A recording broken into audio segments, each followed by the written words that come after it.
Dans la perspective du match du samedi 12 octobre à 10h15 contre le 15 d'Angleterre, la France peut nourrir des espoirs. En effet, malgré leur victoire 35-3, les Anglais ont montré des points faibles.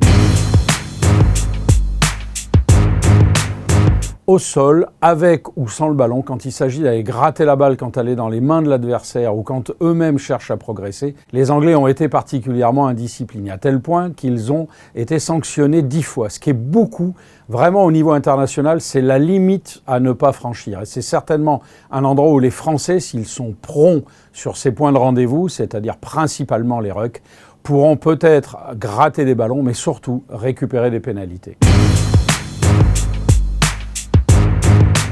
C'est étonnant parce que c'est pas vraiment dans leur ADN. Durant le tournoi, on les avait trouvés plutôt costauds balle en main, capables de conserver le ballon assez longtemps. Là, on a compté pas moins de 15 en avant, dans un match finalement pas si difficile que ça contre une équipe B des Tonga. C'est assez inquiétant en ce qui les concerne, mais très positif pour le 15 de France parce qu'avec une grosse pression défensive, une grosse pression physique sur le porteur du ballon, on peut imaginer que les Anglais laisseront tomber la balle, ce qui permettra de casser leur dynamique, leur momentum et permettre à la France de reprendre la main dans le jeu.